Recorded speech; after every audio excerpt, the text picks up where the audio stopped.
I'm Russ. And I'm Laura, and a few years ago we sold everything to travel by bicycle. Our mission is to inspire others to travel by bike, so we'll show you the best places to ride, share stories of bike culture, and explore the local color. Follow us to New Zealand. These are our Kiwi Chronicles.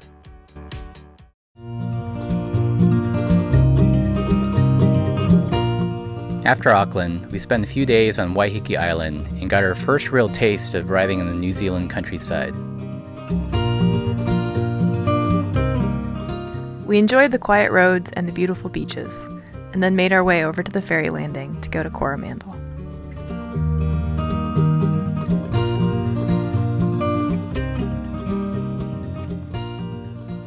And we had a little bit of a drama getting out here. I noticed all of a sudden that my left brake was really quite sloppy and I couldn't quite figure it out. And then we went screaming down this downhill and heard this god-awful squeal. I immediately let up, flew off the side of the road, looked down to try and figure out what the heck was going on with my brakes, that it could possibly be squealing like that, and turns out I have no brake pad. We're going to take the ferry to Coromandel, and we're going to hope that when we get to Coromandel that we can find a brake pad.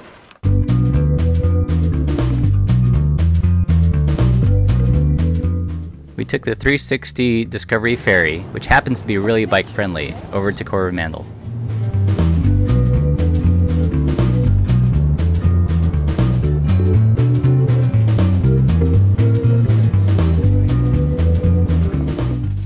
A bus greeted us when we got off the ferry to shuttle everybody into town. It even had brand new bike racks.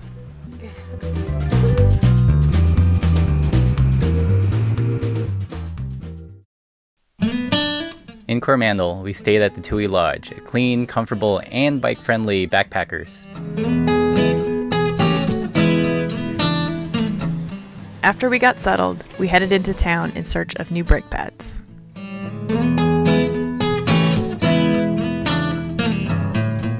So we're in luck. We stopped at this little hardware store here on our search for new brake pads, and we completely weren't expecting them to have anything, but it turns out they have a whole little bike section, and we have no idea if these are going to work, but we're going to try, and fingers crossed that our search is over.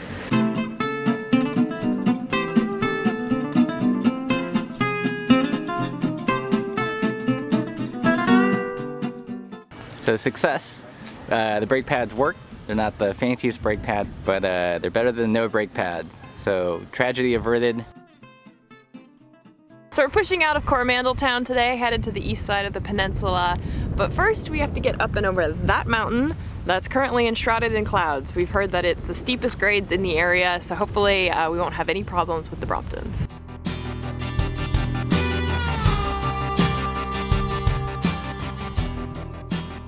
So we were warned about the grades on State Route 25 going out of Coromandel, but we tend to take advice with a grain of salt because we've gone up and over so many hills and mountain passes. But this completely surpasses anything that we've ever done before. I can't even imagine what the grade is on this road. It's completely ridiculous. Throw in the fact that there's this storm coming through, so we have this gnarly headwind pushing against us. It's completely absurd.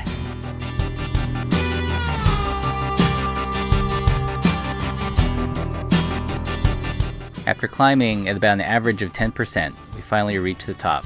There wasn't much of a view, but we did get a thrilling, wet, white-knuckle descent.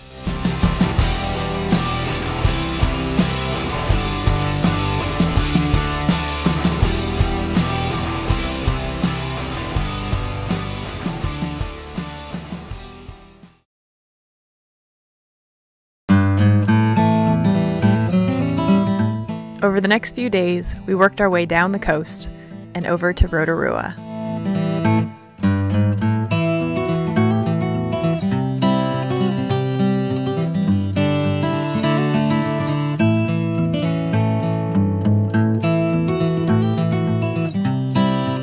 Rotorua is known for its geothermal activity.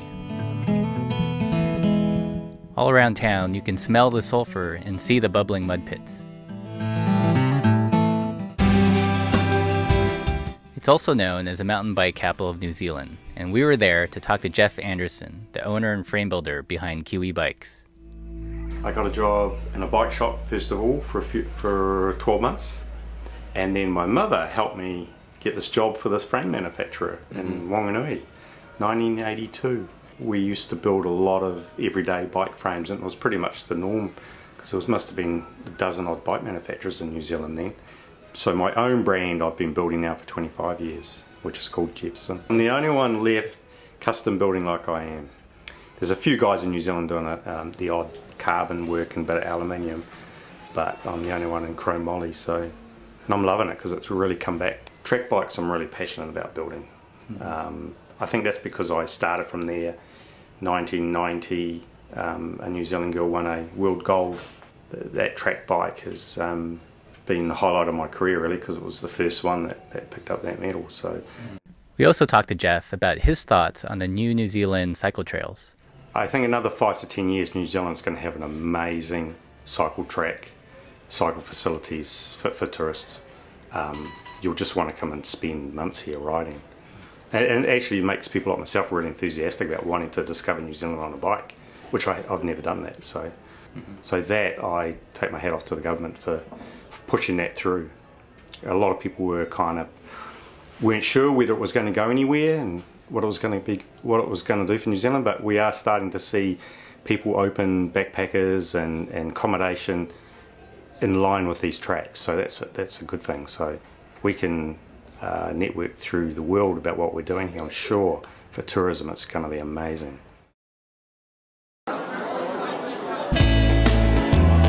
So in talking with Jeff earlier, New Zealand's only handcrafted bike builder, we were tipped off to this great little place called Brew. It turns out that Portland does not have the monopoly on handcrafted bikes and handcrafted beers. This is Croucher Brewing, and it's brewed here in town, and they started this great brew pub. So this was on their specials menu for tonight. It's a spicy loaded nachos with potato wedges, cheese and ham, and there's jalapenos on here too, and super crispy on the outside and just really soft and moist on the inside. Great beer food.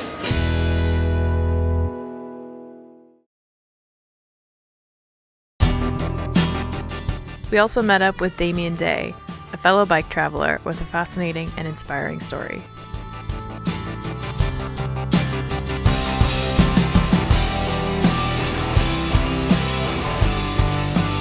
Okay, Damien Day, and I have dyslexia, dyspraxia, autism, couple head injuries, and general wear and tear from getting hit by multiple objects. Praxia is a skill to do something with no instinct. It's like it's like you think you can do something until you go to do it, and then you find you can't do it because you kind of misplace the information. You may have to relearn it, or you may be able to find it later. Just know when you want it. Basically, if I don't keep up with the physiotherapy with a riding bike, my condition gets rather worse rather fast, and then end up in a wheelchair. It's kind of not ideal. Basically, use or lose it type screws, and being able to walk is somewhat handy. So how many kilometers do you ride a year? Somewhere between 8 and 10,000. There's a wide one like Terrible each year, and about 10,000 people do either as relay or the whole thing. And I decided that after I had a DNF due to wearing the bike out, I already said, let's do 2 laps to make up for it. And after finding that too easy, I decided to do 4 laps. Due to a helmet condition works, I don't get sore legs because I don't basically feel the nerves, like they don't really exist. Unfair advantage according to my friends. Like many people say can't be done, it's like, no, maybe not now, but maybe next week it might be able to be done. For the people who moan and groan about something, I say to them, can you change it? If they can change it, change it. Otherwise, if they can't change it, sharp, because there's no point moaning about what you can't change. We'll always find a way to change it. So what do you like about traveling? Meeting new people and seeing new places. Like I think there's a saying that traveling is fatal to progress. People generally understanding, and 99% of people don't want to harm you. Don't look at the media. Don't take much notice of what the media has to say. It's always, don't go somewhere else. The neighbours are always worse than we are. So how long do you think you'll keep touring? Until my legs fall off.